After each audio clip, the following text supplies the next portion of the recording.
Broadcasting live from the basement of the Pentagon. This is WTF Nation Radio. You're just in time for pie. Did somebody say pie?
What's up, everybody, and welcome to everybody's favorite day, which is, of course, Friday.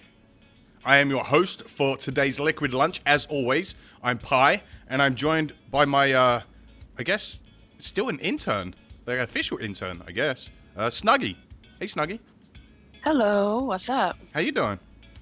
I'm good, how are you? Nah, not too bad. It's Friday. I mean, you can't really get much better than that unless you're on vacation or something. Hold on one second here. WTF Nation Radio, you're on the air.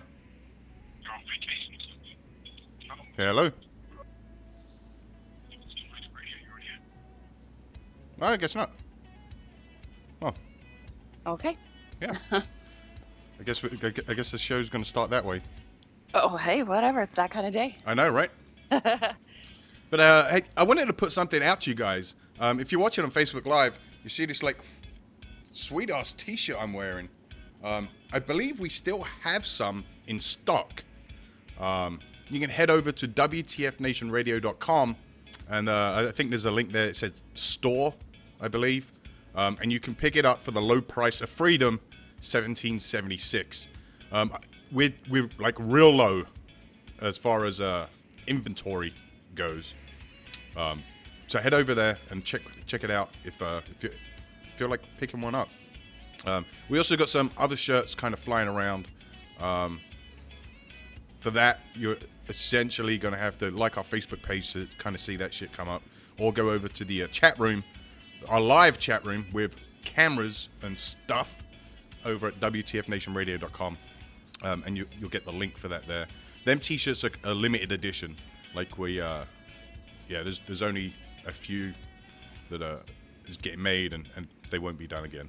So, yeah, if you're interested in that stuff, go check it out. But, how's your week? What's been going on in your week, Snuggy, overall? I know we was, like, just here a couple of days ago, but, how's the week? You know, pretty good, actually. I have my kids are off for school, so they're hanging out. And, you know, so we've just been taking it easy and, you know, doing, I don't know, trying to stay out of the freaking crazy-ass weather. Doing kid stuff, huh? Yeah, kid stuff, watching movies and playing with Legos and all kinds of fun. Oh, that ain't bad. You know, so just chilling, Well, getting to spend time. I asked you about your week because General Petraeus' week, or former General Petraeus, I think his week just got a lot worse. There's a newly released documents reveal that the FBI found hundreds of classified documents on a laptop belonging to Paula Broadwell, the woman with whom the then CIA Director General David Petraeus conducted a clandestine affair. The Charlotte Observer reported on Wednesday about the contents of a recently unsealed FBI search warrant served during the agency's 2013 investigation of the affair. More than 300 of the classified documents found on Broadwell's computer were categorized as state secrets. Broadwell was an author who was charged with writing a biography of the former CIA director, but the two became romantically involved over the course of the book's completion. Documents pertaining to the FBI probe were unsealed on Tuesday in the U.S. District Court of Eastern Virginia. The probe uncovered their affair, revealed their mishandling of classified documents, and led to Petraeus' resignation as head of it led to Petraeus' resignation as the head of the CIA last year. Petraeus also pleaded guilty in Charlotte to a misdemeanor charge of mishandling government documents and was fined $100,000, the Observer said. Other revelations contained in the unsealed documents include evidence that both Petraeus and Broadwell initially lied to investigators about the extent of their relationship and about Broadwell's access to confidential materials, including a trove of treasure documents. Oh my, I can't believe I just fucking done that. A trove of treasure. Oh my god. Including a trove of secret documents regarding Petraeus' years as operational commander of the wars in Iraq and Afghanistan. Also, a warrant for audio recordings of Petraeus' revealing top secret information to journalists from the Washington Post during his tenure as director of Middle East operations. Evidence that Petraeus high-handedly attempted to stop the investigation as soon as he heard about it, including a blackmail threat against witness 1, who is widely believed to be Florida socialite Jill Kelly. Evidence that both Petraeus and Broadwell took pains to hide their affair from the respective spouses, communicating by disposable burner cell phones and email accounts with untraceable names. So yeah, Petraeus is, Oops. I guess he's going to be drowning his sorrows in some pretty severe whiskey this weekend. Man, that sucks.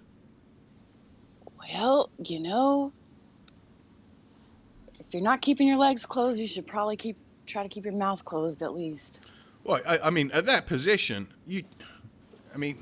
okay, so if I can remember correctly, when it all came out, it was said that, yes, this chick, Broadwell, did have some classified material that she got from Petraeus, but from what I understand, it wasn't that much. Like, I got it.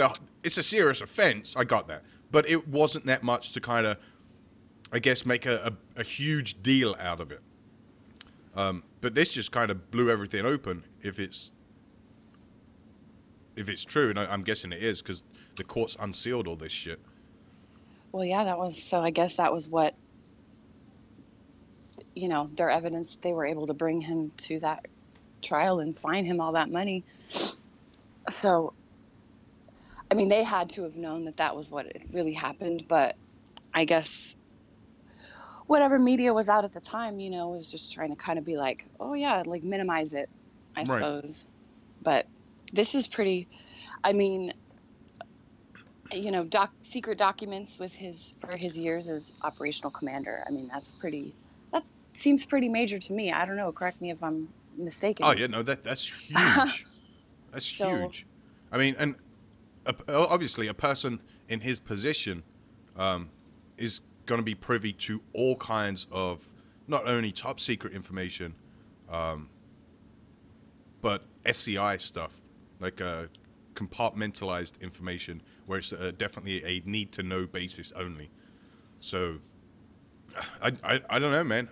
I don't know if, I mean, maybe I'm reading it wrong, but according to the article, and it only says what I read you guys, so I'm not sure, but it doesn't look like they're going to do anything about it because, I mean, the courts obviously had this information because the FBI got this stuff back in 2013, and the courts just unsealed it now. So I guess that $100,000 fine was part of his punishment, or are they going to jump back on the bandwagon? But wouldn't that be double jeopardy? Like I have no idea. I'm kind of clutching at straws trying to work out where he actually stands right now. Yeah, it said that he resigned and that he pleaded guilty to a misdemeanor charge, and was fined. So it seems to me like it's over, like the punishment and everything is over. They're just unsealing documents because of a time-based thing. But it seems like you maybe need to be in a little bit more trouble than just $100,000. Not saying that that's not a nice chunk of change, but... Well, not for him. I mean, that's exactly. Exactly. Kind of pocket change. So, but yeah, like it just seemed like that this is just showing how much information she did have, or how much information he was, Right. Maybe she didn't read everything, but I don't know. She's a reporter, so... I'm gonna predict the future and say in the next 6 months to a year's time, it's going to come out that this Broadwell chick is like a Chinese or Russian spy. I mean, that's the way it goes in the movies, right? Right. Oh, that would shit. be a really good movie. And it's kind of funny because, all right, so they done the investigation, and the courts are just making all this information public right now, correct? I mean, that's the way you're reading it? Yeah, that's what I'm seeing. Okay. So, what about Hillary? I mean, I got it. We don't have all the information. The FBI is still doing their investigation. But there's a lot more information out about Hillary than there was about Petraeus. For example, Hillary said the State Department allowed her to have her own private server, as many of her predecessors had also had like their own private email thing going on. And the State Department publicly came out and denied that. They did not, and said even if she had requested, they would not allow it. So, I mean, she's lying about that. And that's fact, because, I mean, she put out the statement saying, hey, the State Department allowed me to have it. And the State Department put out a statement saying, no, we didn't. So, I mean, she's being caught up in her own web of lies. I guess it's all going to come down to if the FBI can recover enough evidence to show willful neglect. I know there is a email floating around that was on WikiLeaks. I think we spoke about maybe last week, where I guess one of her staff members, when she was, I guess, Secretary of State, when this whole thing went down, one of her staff members was trying to fax her a document over a secure line.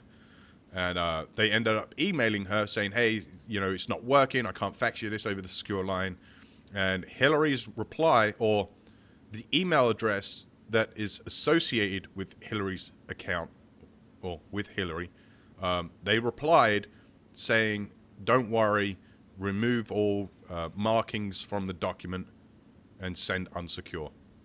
So if that particular email, I'm guessing someone has the digital copy of it, because with the digital copy, I mean, you can trace all the origins and shit. But if it is traced back to her, I mean, that right there is a bullet in the foot. I guess. I mean, it could have been something like a freaking menu for a gala or something. Well, like you don't, I mean, unless you have the actual facts and can prove that the facts itself would have been damaging. Well, here's the thing. So you're always taught to send documentation or send a subject matter over the least classified platform. So if I send you a regular email saying, hey, Snuggy, it's Pi, just want to make sure you're all good for Monday's show, and I send that to you on, email that to you over a secret network, that email is now classified as secret, even though there's no secret information in there. So for them to want to fax an unclassified document over a secure line, I'm not buying it. So, Well, I don't know. I don't know. Yeah, I got nothing.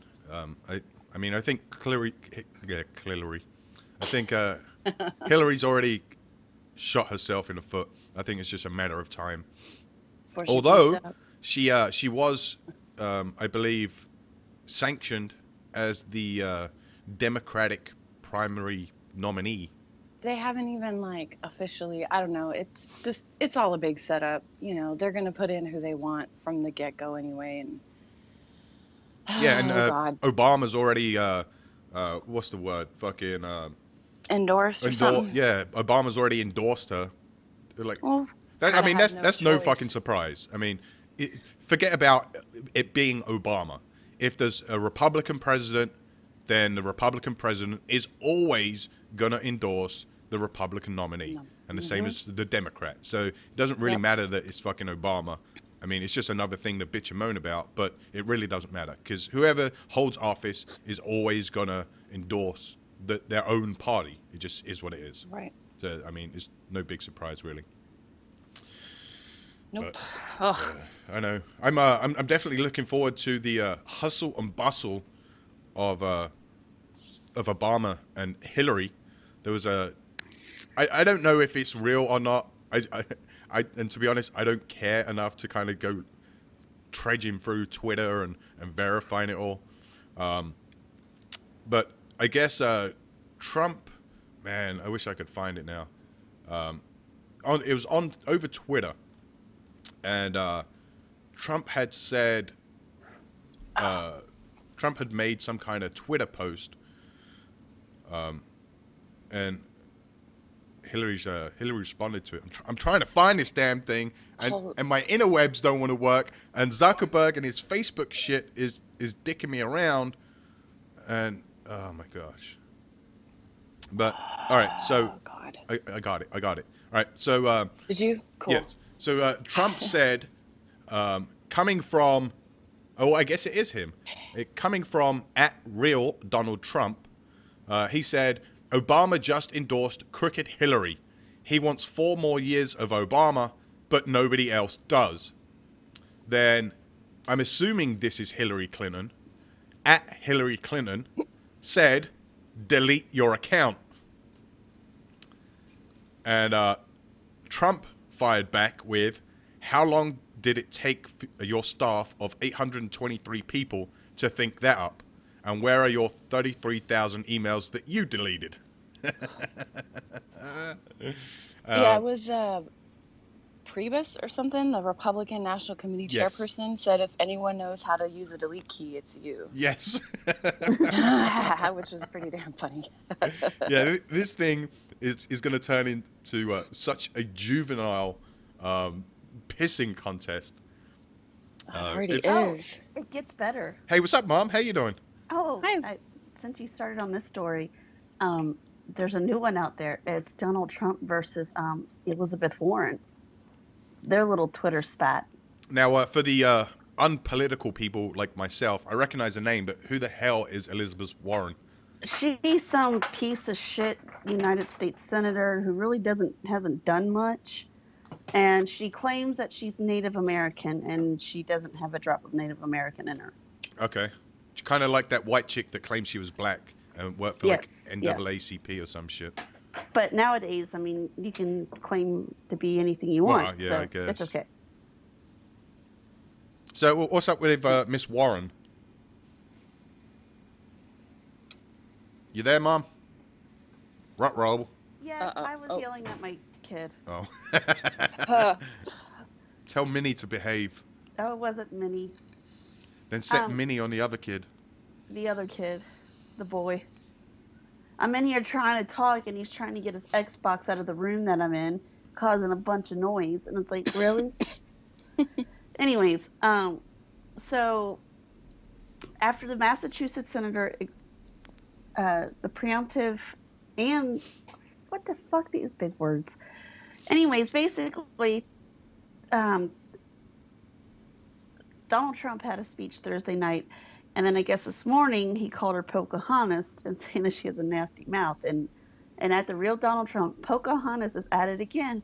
Goofy Elizabeth Warren, one of the least productive U.S. senators, has a nasty mouth. Hope she is a VP choice. And then Elizabeth Warren, seriously, fires back. It goes, no, seriously, delete your account at the real Donald Trump. Like, this is the best thing they could come up with. Well, I mean, it gets to the point where, I mean, you can't be professional anymore. It really is just a pissing contest. You know, people are going to do whatever they can, whatever way, without really thinking about it, to take shots at the other person. More than likely, it's going to be shots at Trump. And I guess in their mind, because they're like the great leaders of this fine country, it sounds awesome to them. I guess. I mean, I think it's funny. Yeah, the whole thing's hilarious. Like, I think Seven made a comment on it as well,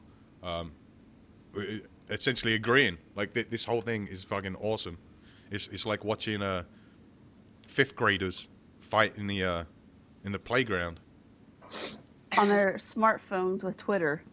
Yeah. Or Twatter, or whatever you want to call it. Oh shit! Like, don't they realize like that shit is gonna be out in the world for like forever until the end of time? Oh, they know. I'm pretty sure they know. Like 40 years ago, you would just have like maybe a black and white television clip that would be played, you know, maybe never after 20 years, and probably end up lost or burnt in some kind of building. But nowadays, I mean, the internet is life. The internet will never die.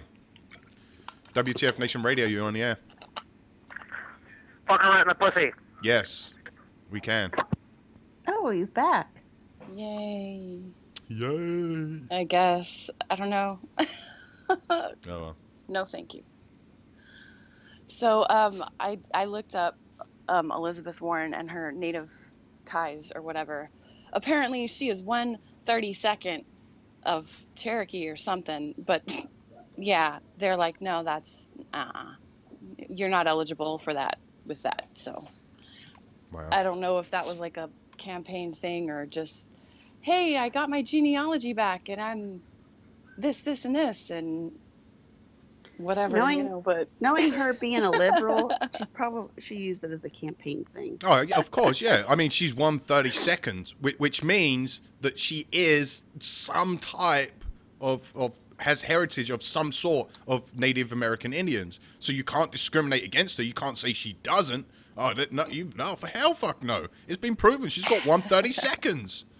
well, they said that was not enough to warrant any kind of belonging to the tribal lists or what have you. So, yeah. Hey, Robert in Facebook Live chat brings up a valid point. The Warcraft movie opens today. Hooray. Cricket? Yeah. I don't give a shit about the Warcraft movie. Although, I do care about Now You See Me 2.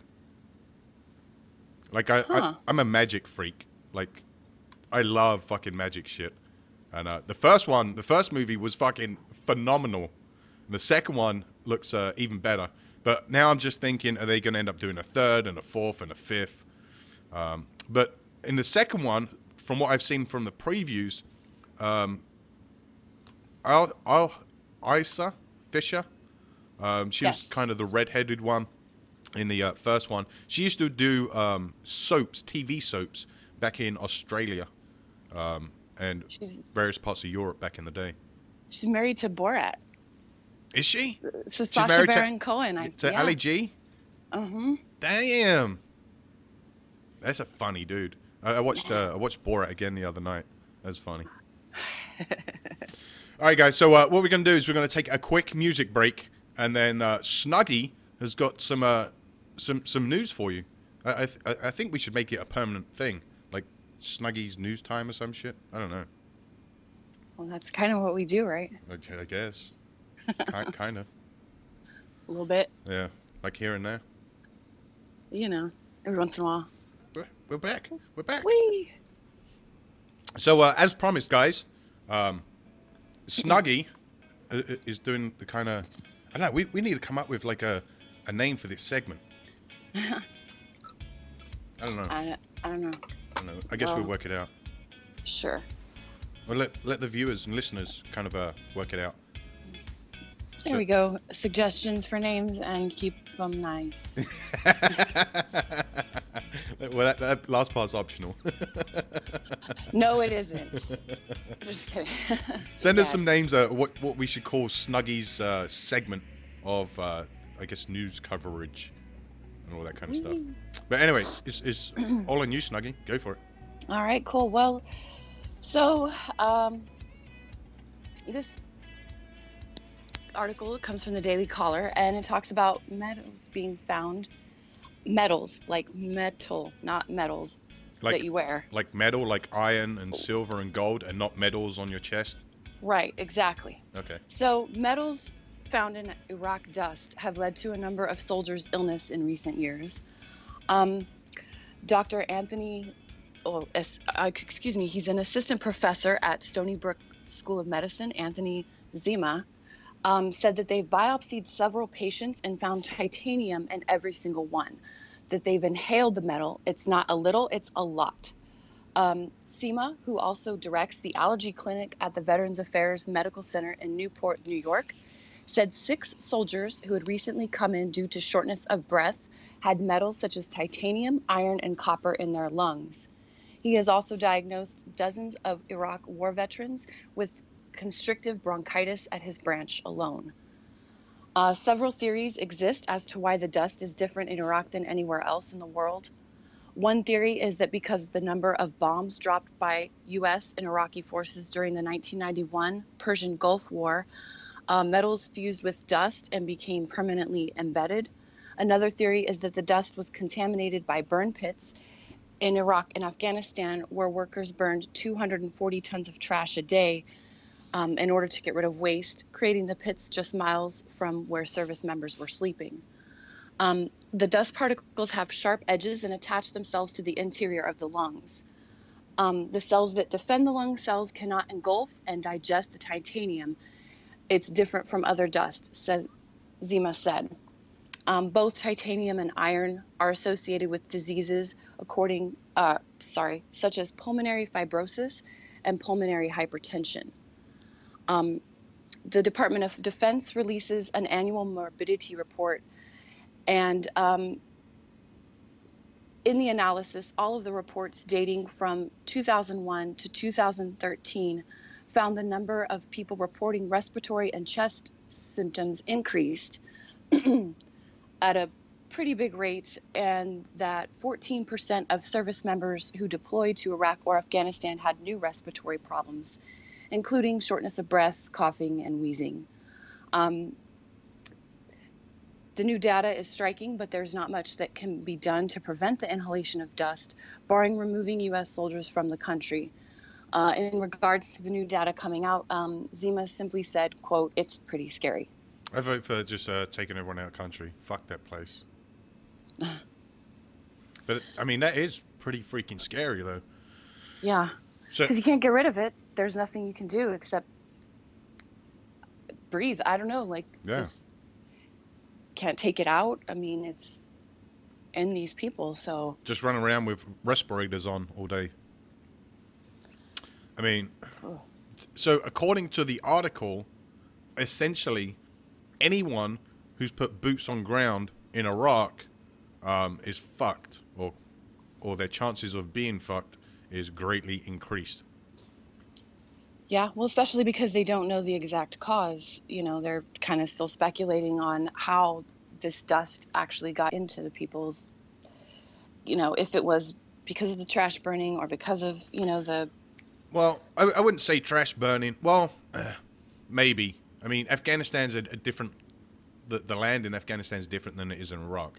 But there's the same amount of burn pits in Afghanistan as there is in Iraq. So, I don't know, maybe it's just a chemical buildup of, trash plus the amount of ordnance that was dropped has created this. Because, I mean, as the article said, this kind of composition is not found anywhere else in the world. So, is it something that man has created, changed that environment, Or is it something that is just naturally in that environment because nobody's ever done these kind of tests before?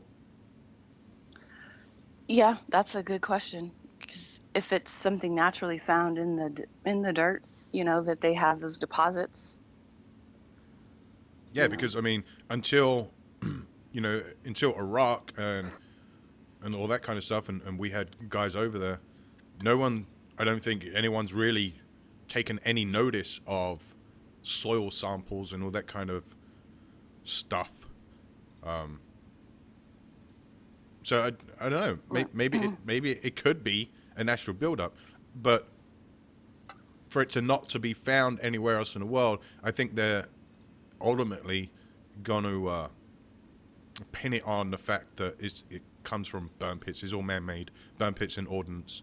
I think that's what the final result's going to be. But I mean, regardless of what the result is, whether it is natural, whether it is man-made, the point is, dudes are suffering or have greater chance now of, I guess, certain types of lung disease because they were breathing that shitty ass dust in. And I wonder too, when, he's saying that there's a number of people in, cases increasing. So I'm wondering, when did they serve? How long does it take for that to develop? How long is it sitting in their lungs?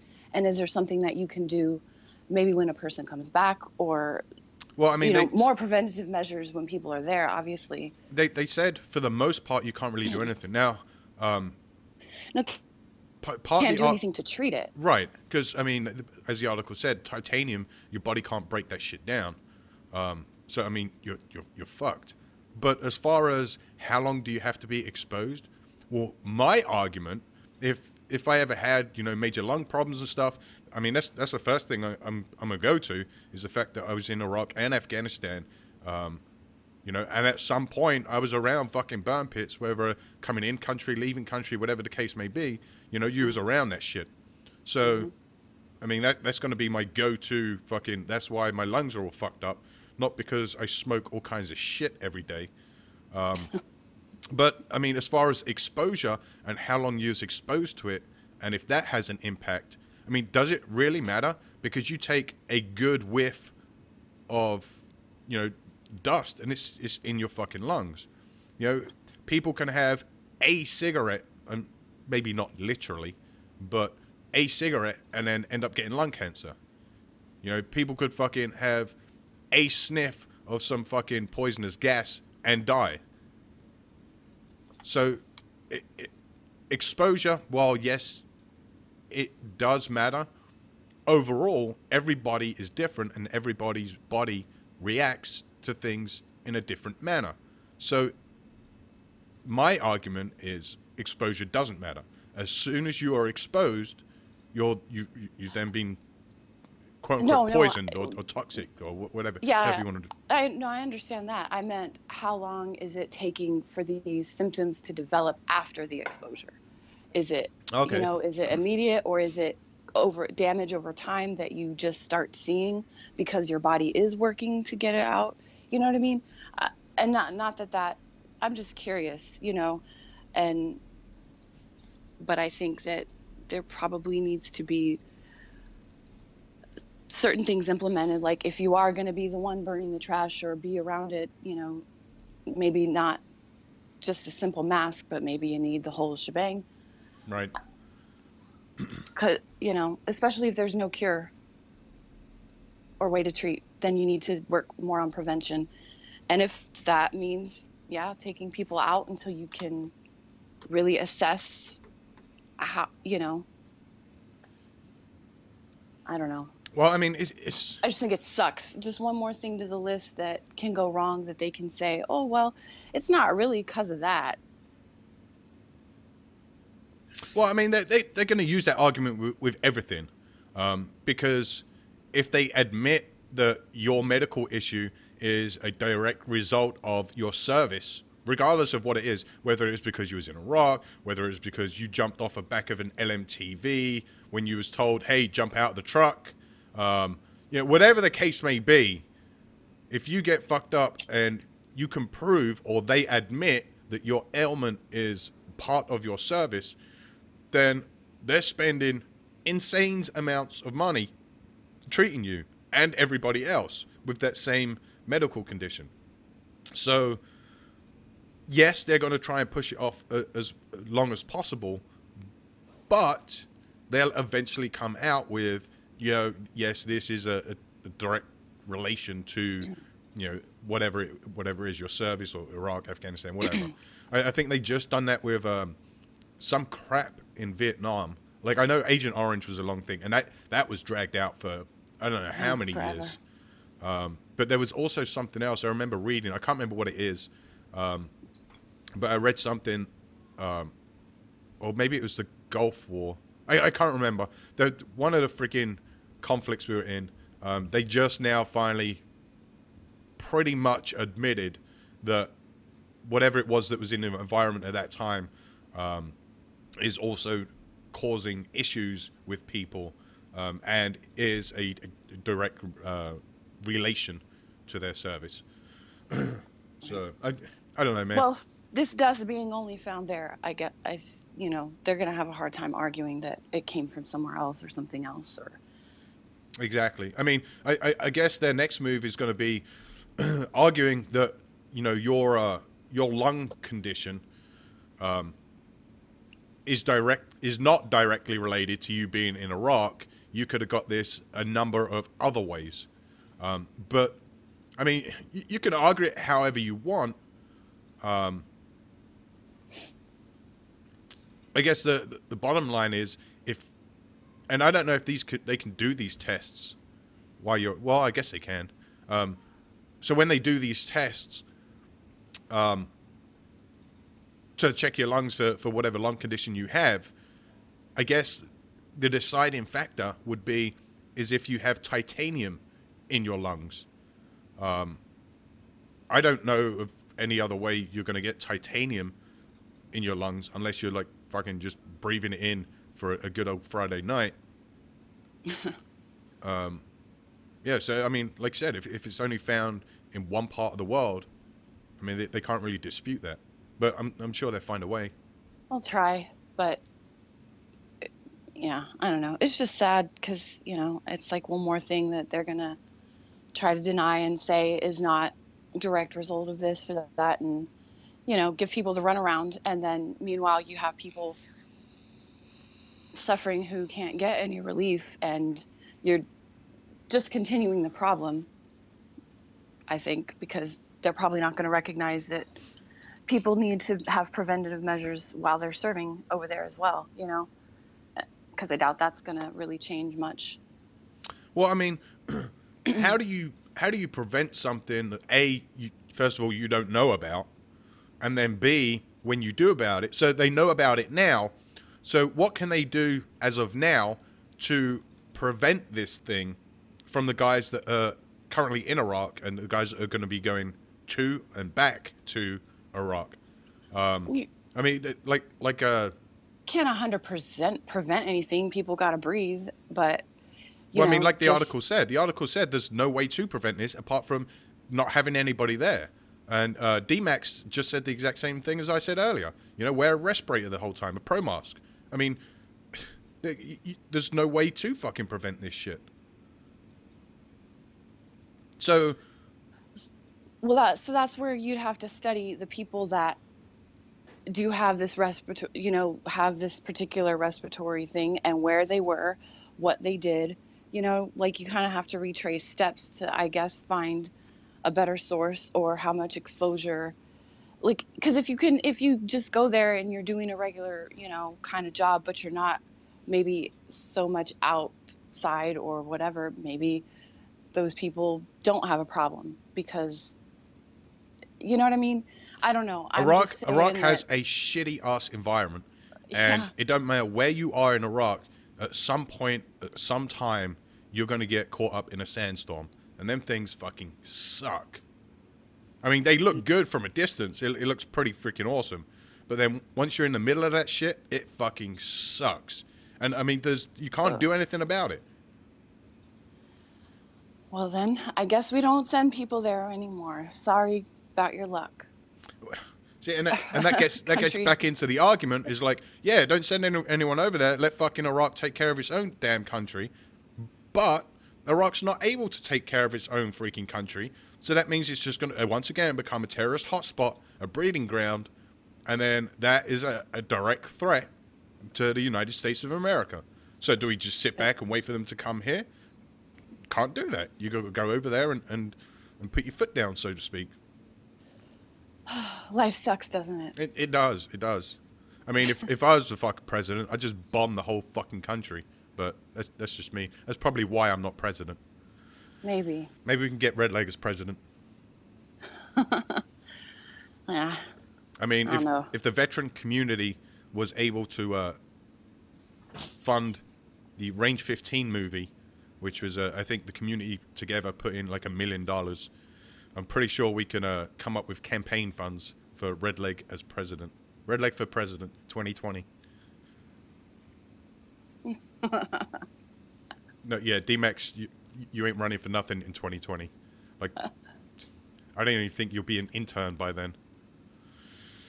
But it's yeah, it's saddening because it's just another fucking condition that vets are gonna have to go through, and the whole VA spin on whether they're gonna own up to it, accept it, and treat it, and just another fucking problem to throw into the mix. Yep. You're welcome, everybody. Yeah. Welcome back, guys. So during the break, I was reminded of something. You remember some Major Carrot Top? Or shit, what's her action name? I'm trying to. Flournoy. Yeah, Flournoy. Some Major, come on, Some Major Angela Flournoy. How can we forget her? I know, right? My stuff's all jacked up as usual. It wouldn't be a pie show without it. But Sergeant Major Angela Flournoy. Oh, I'm looking at the wrong stuff. So, if you guys remember, she became somewhat famous because U.S. Army WTF Moments put her on blast for consistently violating AR 670-1. Her hair bun was sagging on her collar. She was photographic evidence was sent in of her in ASUs with like high heels on. There was like a number of issues regarding her wear and appearance of the U.S. Army uniform. And when she was approached by all members of, I guess, her unit, well, I would say everybody, but members of all ranks, kind of pulling her to the side and say, hey, you know, respectfully, hey, Sergeant Major, you know, this is kind of chewed up. I just want to let you know, you know, kind of trying to do the right thing. They were bitched out and singled out, and all kinds of other issues happened. And she still continued just to do her own thing. Now, she was doing this, from what we're told, for a good few years, not just you know, the past couple of months. This is her I guess AR 671 violations were going on for years because someone close to the station knew her back in the day. So after the whole gaggle fuck and she became famous on US Army WTF Moments, we here at WTF Nation Radio kind of followed along, and Raptor 7 created some squares, and we put it out to everybody when she would when she would be removed from her current position as Command Sergeant Major of the 8th Military Police Brigade. We put it out to everybody. Now, being removed from that position was either she quit, she retired from service, either voluntary or involuntary. She goes through a regular change of command. She quietly moves on to a different position. Whatever the case, is or was, she would be removed from the current position she was at. So there was a bunch of people that threw down and estimated certain months. I think someone even pushed out to like January of next year. Well, as of yesterday, I think it was. Yesterday, 19 hours ago, a photograph was taken of Command Sergeant Major Flournoy going through a change of command ceremony. So she is no longer, as of yesterday, which was the 9th of June 2016, no longer the Command Sergeant Major for the 8th Military Police Brigade. According to this photograph, she was awarded the Legion of Merit for her service as the Command Sergeant Major. I'm not even going to get into that. It's too early. I haven't been drinking. But, yes. So, for everybody in the WTFNationRadio.com chat room, and for everybody here in Facebook Live, there is the link to the pictures of the God, Facebook. she looks horrible in that ceremony. picture. She does. Mm-hmm. But I wonder why she relied on drag queen makeup. She still looks like she's got it on. Now, as I said, there was a number of people, staff as well as listeners, that called in and wanted to bet. The whole thing was throw $20 into the station fund, and that $20 goes on squares. Someone guessed correctly and said June of this year. So if you guys want to find out more details about this and who won and how much and what other kind of squares and competitions we got coming up, join us tonight at 8 p.m. Eastern for Friday Night Fuckery. Now, I know a lot of you guys on Friday night kind of want to let your hair down and do your girly thing, get all dolled up. But, I mean, even if you're doing that or you're pre-gaming, you can always listen to us via TuneIn, the app. You can download it from the Apple or the Google Play Store. It's free, but when you download that, just search for WTF Nation Radio.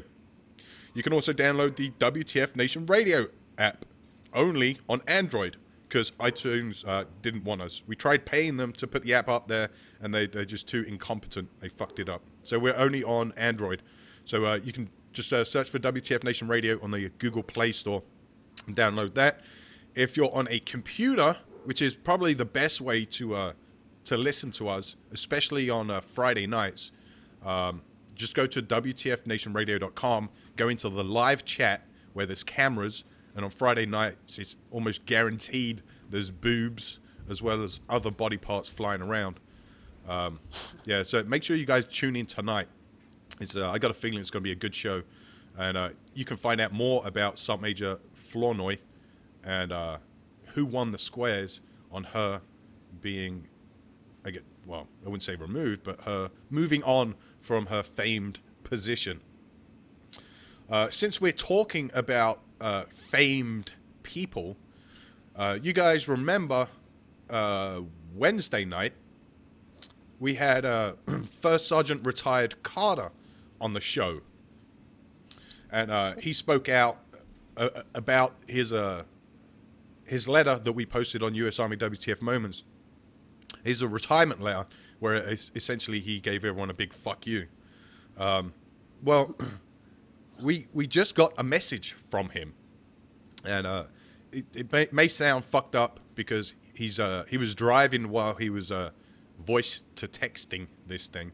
So he said, and I quote, "Hey guys, I just found out today that every active guardsman that liked or commented on his post was verbally counseled by the Chief of Staff. He told them that I had no right to be disgruntled, that I was damaging the guard. So what I am going to do is find the sworn statement I wrote for the IG complaint against Shit Eyes that no one ever did anything with.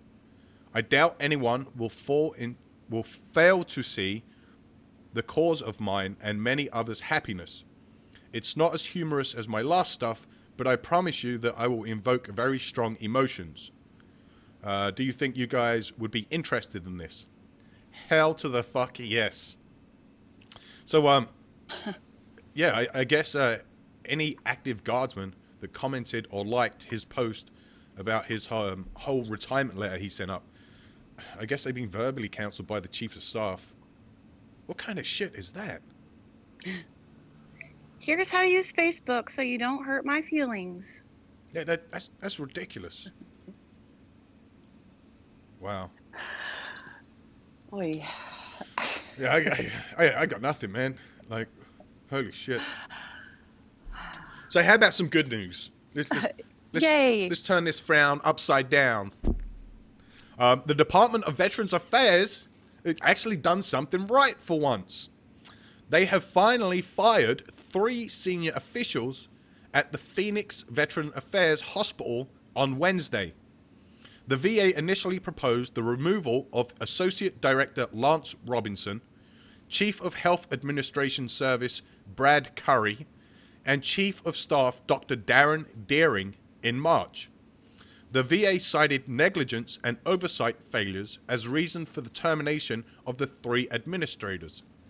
Dan Caldwell, a vice president for Concerned Veterans of America, said the firings are long overdue. It should not have taken 2 years to terminate these 3 individuals. It just demonstrates that we need deeper reforms to the VA, especially in regard to how it hires and fires people. Caldwell said he thinks the terminations did not go far enough, and his group has advocated for criminal prosecution of the misconduct. The VA said the officials can appeal their removal, and if the VA's track record is anything to go by, they will probably be reinstated into their current positions, if not a higher one. The wait time scandal was first revealed in 2014 when whistleblowers testified before Congress that some veterans face delays for up to a year for appointments and treatments. VA hospitals around the country were also found to have created secret wait lists to hide the delays. So, yeah, I guess these 3 guys, and I say guys like the way I did for a specific reason, which I'll get to in a minute, but I guess they're now being fired because they were the center, or at least because they're the bosses, it falls on them, of the whole wait time scandal at the Phoenix VA. Now, I said guys the way I said guys because all 3 of them are guys. Duh. But we've seen other VA scandals in the past that involve women. And as, I guess, life would have it, those women that had, the ones I'm thinking of specifically are the ones that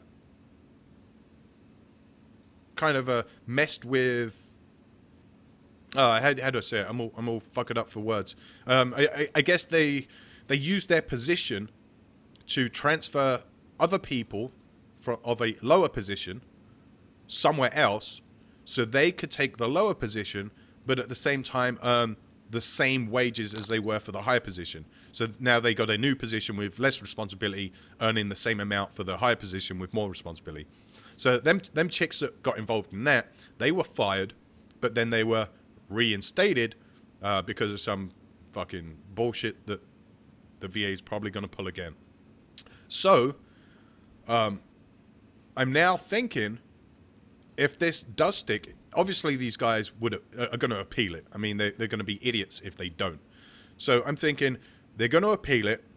If the appeal process denies their appeal, are they then going to try and re-appeal or sue the VA or take some kind of legal action because they are now, they feel they're being discriminated against because they are male?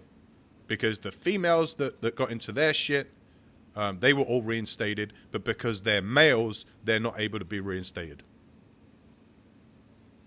That's kind of my thoughts on that whole thing, and whether it's going to go that way or not. What do you guys think?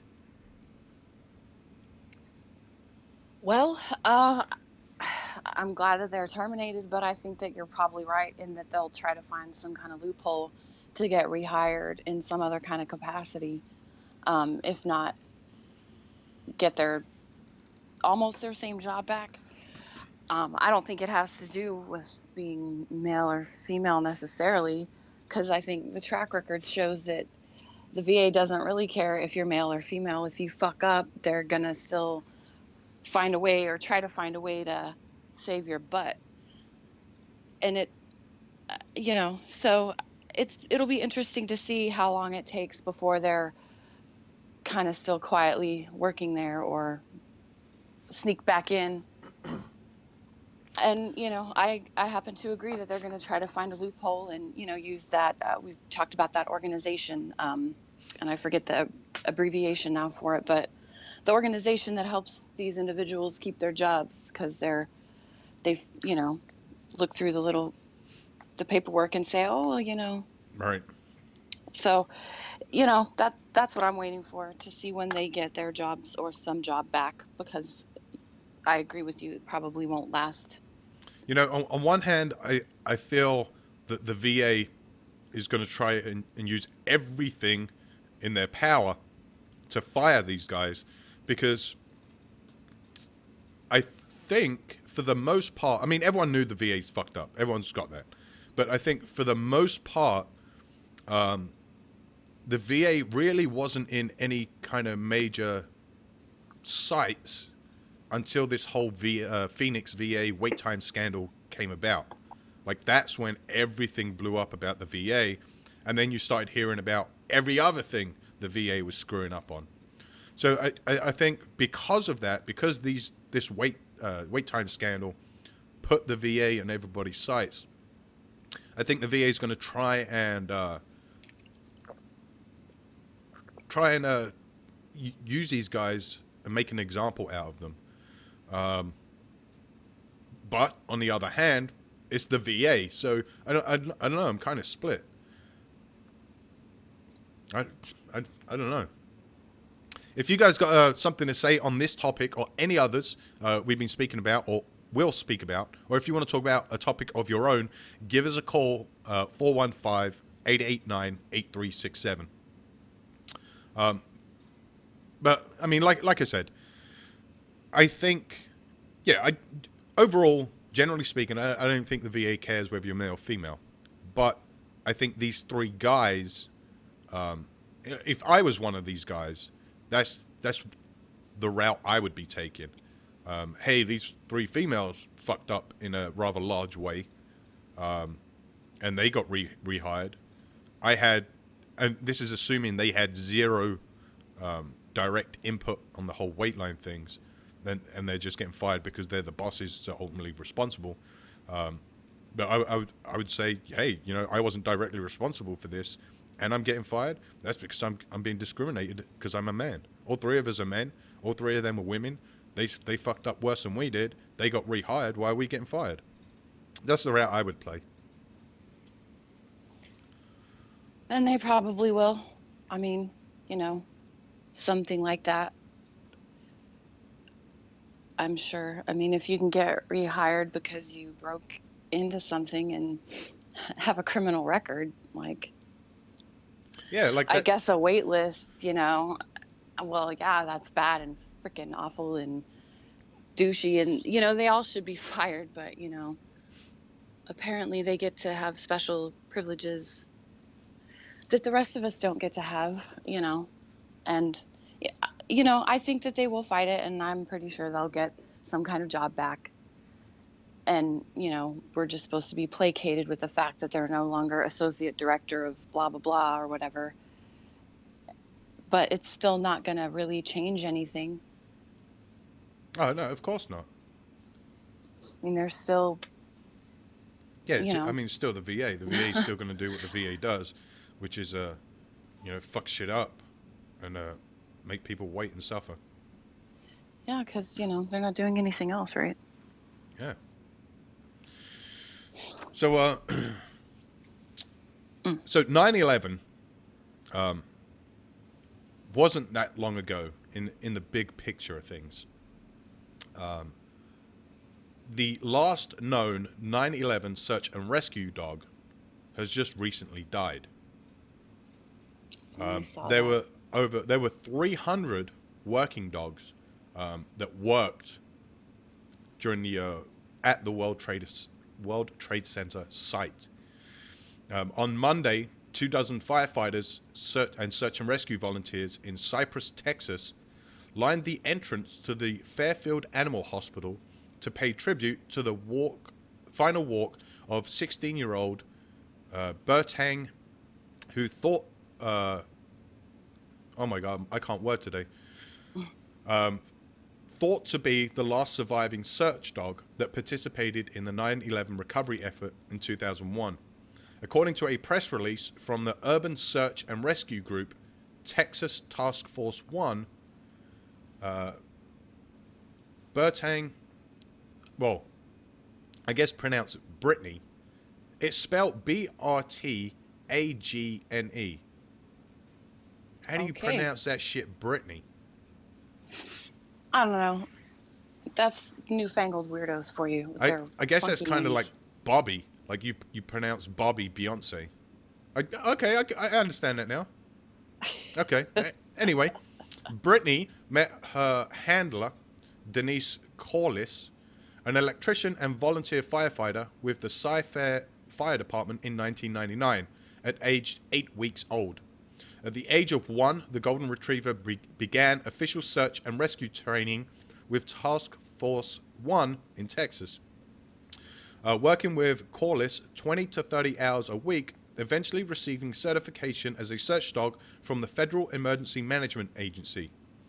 Brittany and Corliss traveled to the site of the World Trade Center for their first deployment, one of 300 canine teams that volunteered at the site. According to a profile of Brittany by Laura T. Coffey on Today, the two worked 12-hour shifts at Ground Zero, with Brittany balancing on the steel beams and piles of rubble, sniffing for survivors.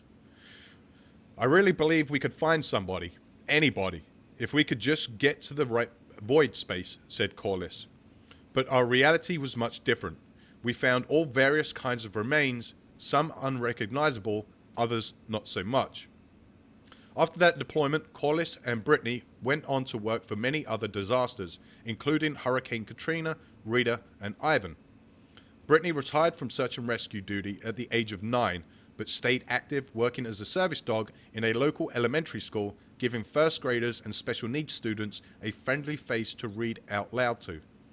In 2014, Brittany was a finalist for the American Humane Association Hero Dog Award, and last year, on her 16th birthday, the website Bark Post honored her with a Dog's Best Day in New York City, where she stayed at a Central Park hotel, got her name in lights, and gobbled up burgers and birthday cake.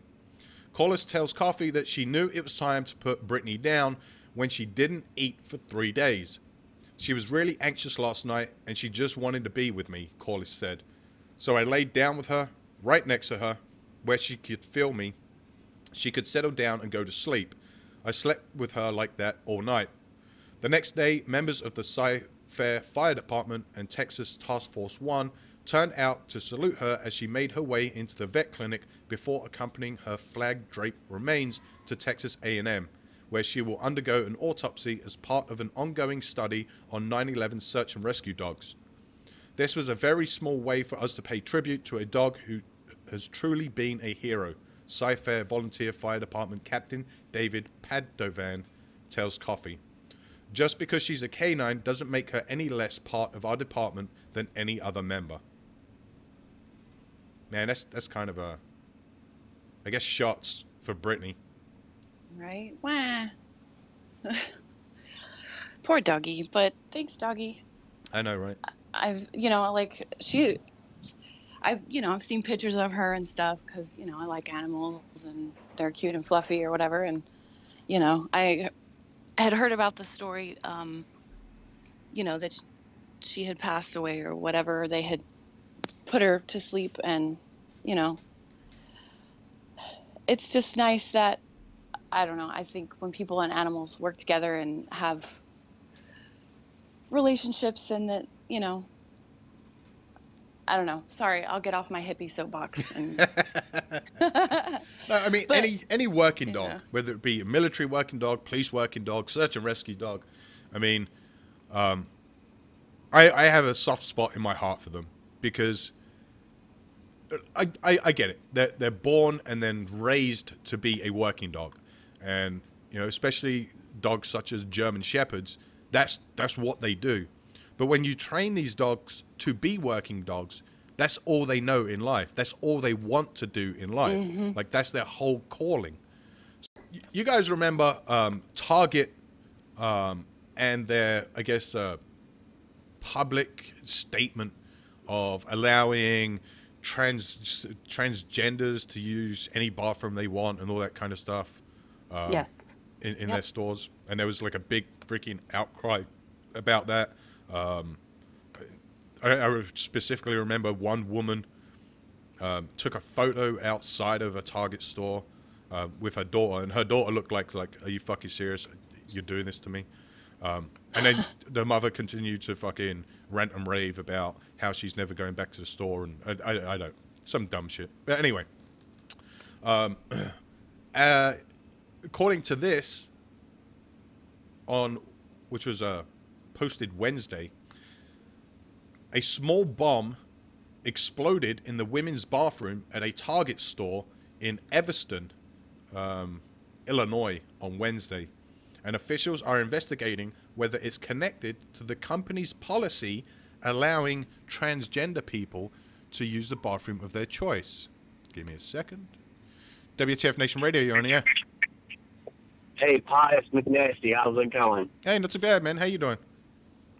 And not too bad. How's everybody over there? Good. Oh, we're doing great. Awesome. Hey, yeah, I just kind of tuned in. Got a little reprisal from work a little bit early today, so I'm going to try and enjoy the weekend. But just tuned in, and I heard you talking about that Target bathroom bullshit, and I just kind of wanted to add a little story of mine. Wait, are you transgender? See if anybody else is doing the same thing I'm doing, and because I think it's hilarious, and I love watching the looks on people's faces. But because I've got a 2-year-old daughter who's potty training, and so she uses like the bathroom, like whenever we're out, she'll need to use the bathroom, whatever. I take her into the ladies' room. Into the what room? I take her into the ladies' room, like, every time. Well, good. And it's funny because, like, one time it was with my son and my daughter, and they both had to go, and I took them into the ladies' room, and my son's like, Dad, this is the ladies' room. And I was like, well, we have a girl, so we're going to the ladies' room. Oh, yeah. And it's funny, like, I love looking at the faces, because it's like, I get this look like, let's go in there. Oh my goodness. And I'll tell you what, though. I didn't start doing it just to be an asshole. I started doing it because I used to take my daughter into the men's room. And half the time, the men's rooms don't have a fucking changing table. And this is when she was in diapers. And there's a couple times, I no shit, I caught fucking some creepy old fucks staring at my daughter while she was being changed. Are you serious? I shit you not. I had to turn around and say some shit. I mean, I thought I was about to fucking kill somebody. Now But, you see yeah, what we deal with, kind of. Yeah, and that shit fucking happened, and I was like, "Are you fucking kidding me?" And I was like, "Yeah, I'm not gonna deal with this shit anymore." So I just take her into the ladies' room every time. If you want me to write you a pass from a certified person with daughters and shit, like, because you know what, fuck that. Use the ladies' room. There's like, it's people in there are at least a little more discreet, unless you're in a bathroom at a club when we're all drunk, and then we're just going to be really friendly and talk about your shoes. If I got my daughter in the club when everybody's drunk, then there's something wrong with me. You know, but whatever. But I mean, honestly, I get the looks, but like nobody ever says anything to me, and I don't think they would. I mean, and even if they did, I would just tell them to fuck off because, you know, one, I'm not subjecting her to that, to the men's room, and yeah, I mean, it's fucking. I'm not saying like women's rooms are always cleaner or anything like that, but that helps out too. Is like, I'm tired of having to wipe piss off the fucking seat or shit off the seat just to put my daughter on it. And yeah. How old is your daughter? There you go. I'm sorry? How old is your daughter? She just turned 2 last month. Oh hell yeah! I'd be using the women's room as well, man. Yeah. Yeah. Yep. So just thought I'd call in. We'll give a little story there, and wish you guys a great day, a great weekend. Love you guys, and I'll be listening. Well, I appreciate the call, man. Hey, take care, guys. Thanks, you too. Thanks. Yep. Bye. So Ashley in Facebook Live says, lol,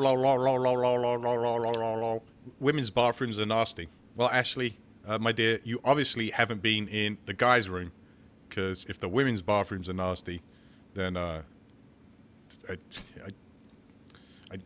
got nothing. Like, Yeah. I don't know what words you're going to use for the men's room. Yeah, but I hate using public restrooms in general anyway, because, yeah, I don't know. I'm kind of weird about germs a little, sort of. I don't know. I mean, for a guy, for the most part, it don't matter, because, I mean... You're standing. Yeah, you just piss on a wall. But I hover. And, like, you know, you kids can't really hover, though. Yeah. So, you know. That's why you get them to do the Hodgie squat on the toilet seat. Anyway, getting back to the story. As I said, a small bomb exploded in the women's bathroom at a Target store in Evanston on Wednesday. The officials are investigating whether it's connected to the company's policy allowing transgender people to use the bathroom of their choice. Commander Joe Duggan says no one was inside the bathroom when the small explosion happened a little after 4 o'clock. It caused minor damage and no one was injured. Early indications are that a plastic bottle was used, but no projectiles like nails or tacks were inside. Investigators are gathering evidence, including examining store security camera video. Target has been criticized recently for its stand on allowing people in the LGBT community to choose whichever bathroom they identify mostly with, either male or female, stating the company welcomes transgender team members and guests to use a restroom or fitting room facility that corresponds with their gender identity. In response, more than 1.3 million people signed an online petition promising to boycott Target. Evanston police said they have not ruled out the explosive device planted here may somehow be connected. I don't see why else you would put a explosive device in a bathroom at Target. Especially if it's, you know, not got any projectiles in it. Like, I think it's more of a statement rather than anything else.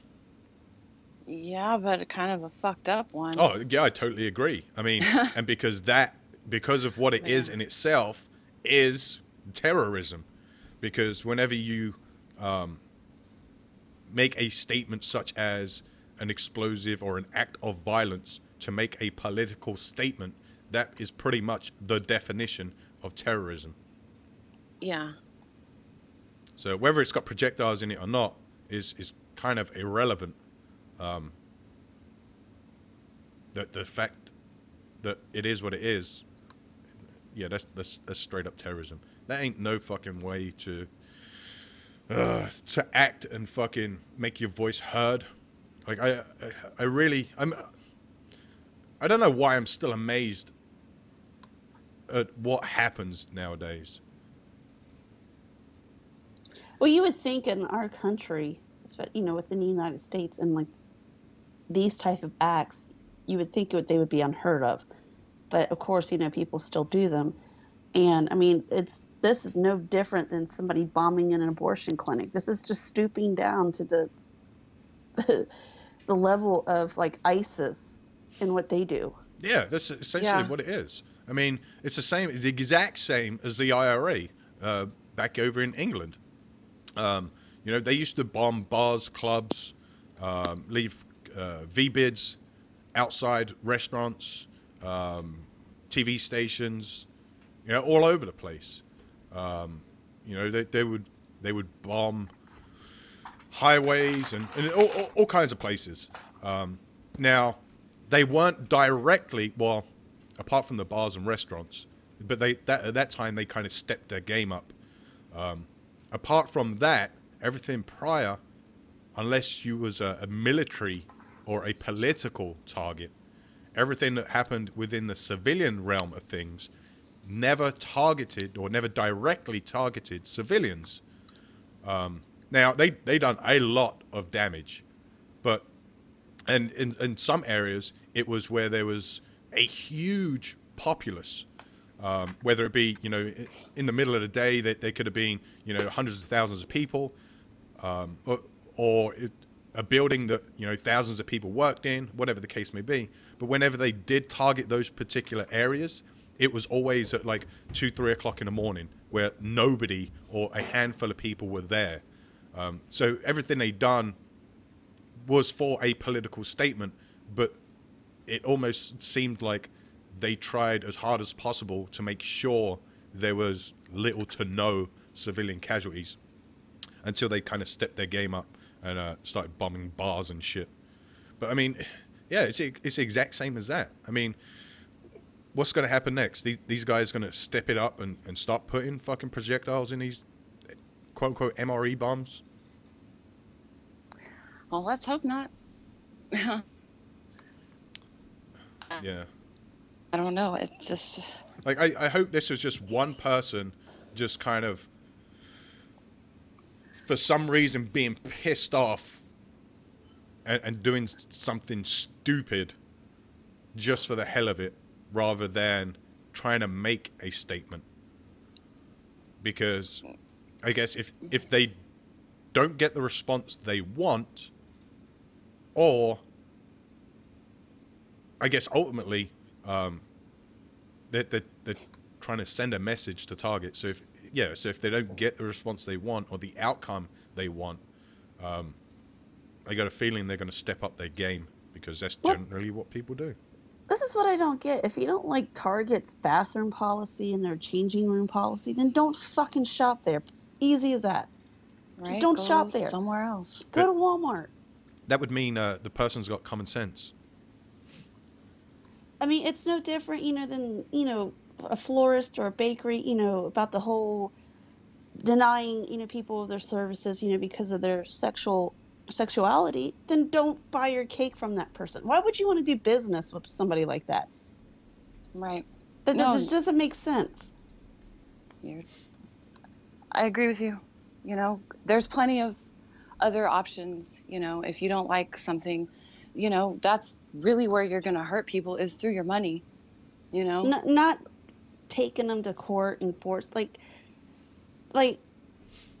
people want to say, oh, my rights. Well, what about the other person's rights? And that's what they're not thinking. It's just, this whole, thing, everything's about themselves. Some people in Facebook Live are kind of commenting on the bomb itself. Now, I said MRE bomb. I don't know what type of explosive device it was. That's what I'm envisioning. A small pipe bomb? I mean, fuck. They said it was in a kind of a plastic bottle or something, right? So I'm thinking a soda bottle or so whatever.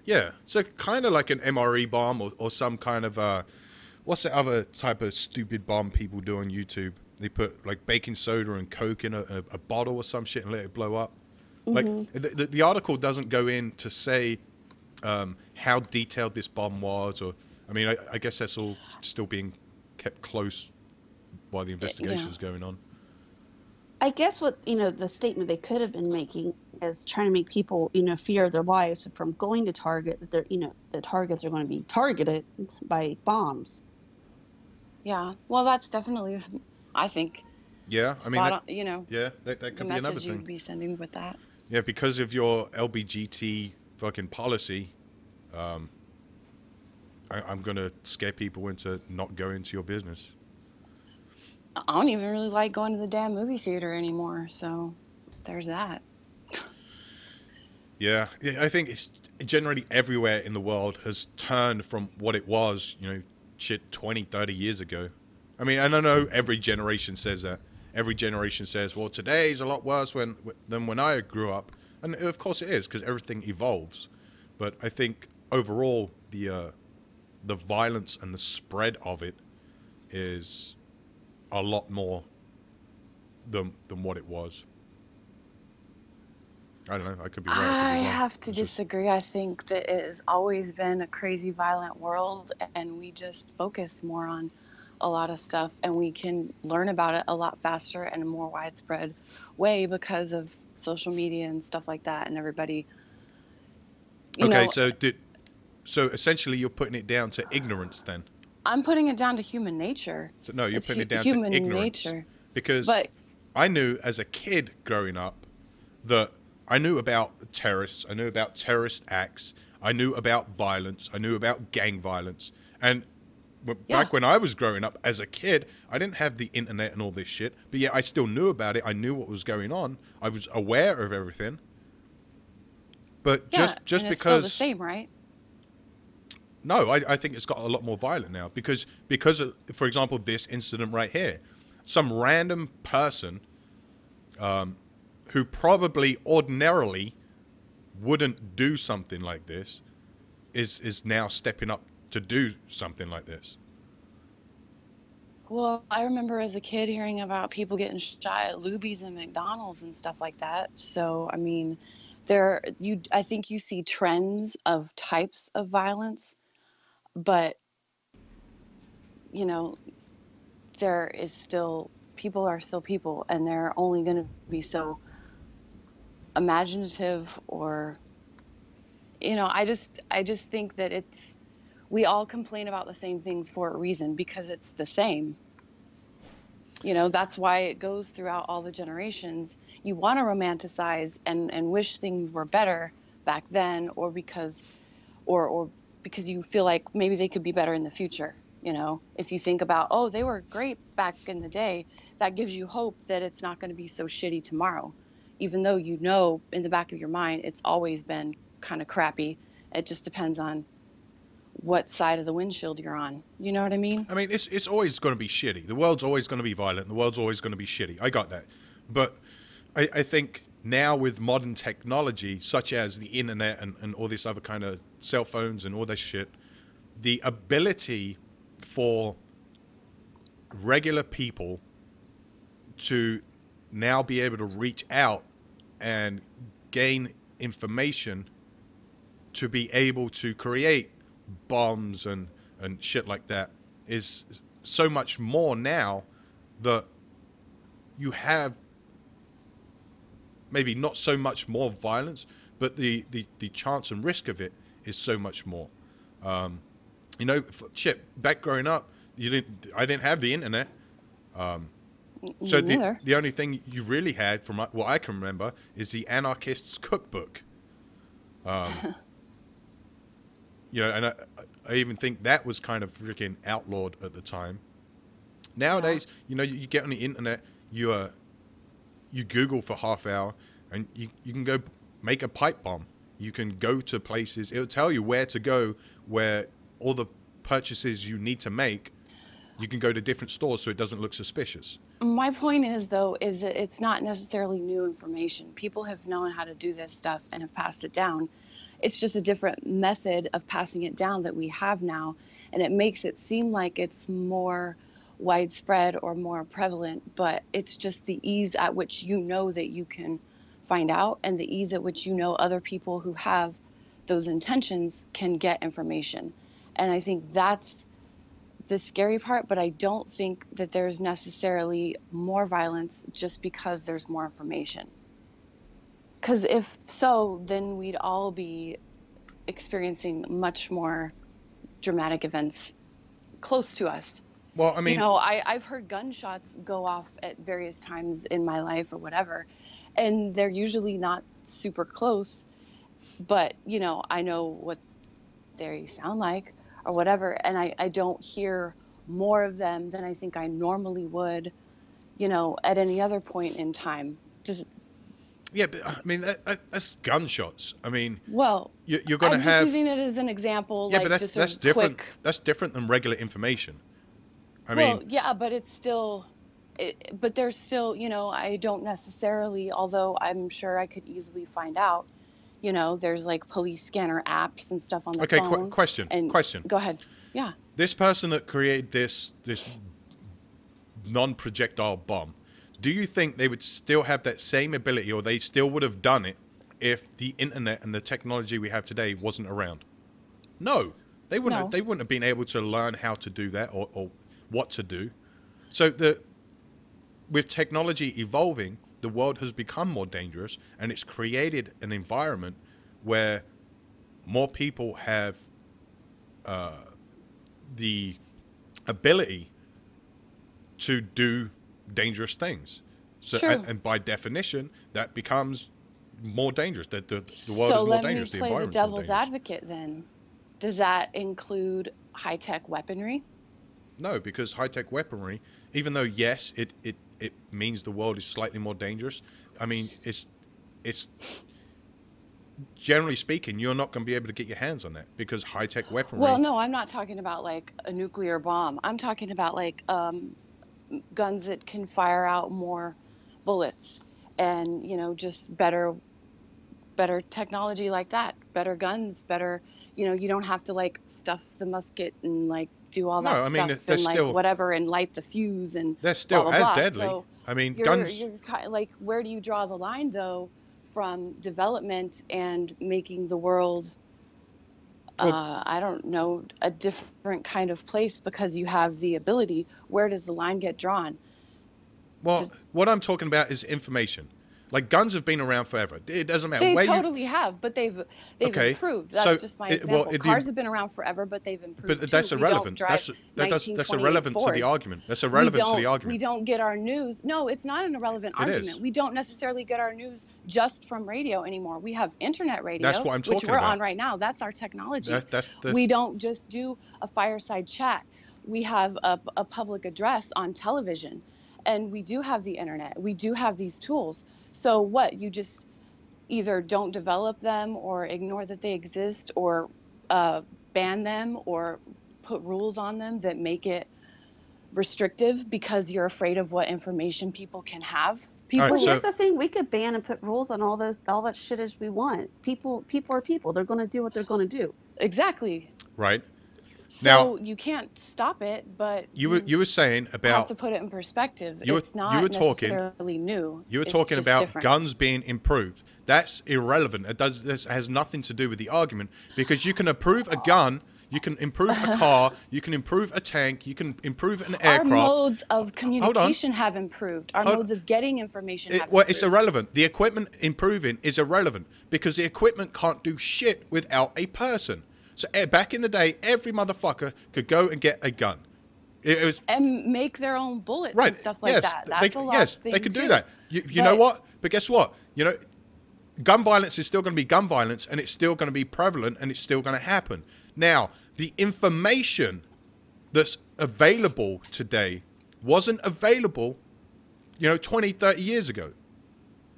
So you give more people access to more information, they become more dangerous. It's that freaking simple. 20, So 30 you years wanna, ago- like, burn books then? 20, and 30 years ago, like, average normal people didn't. have a dictatorship?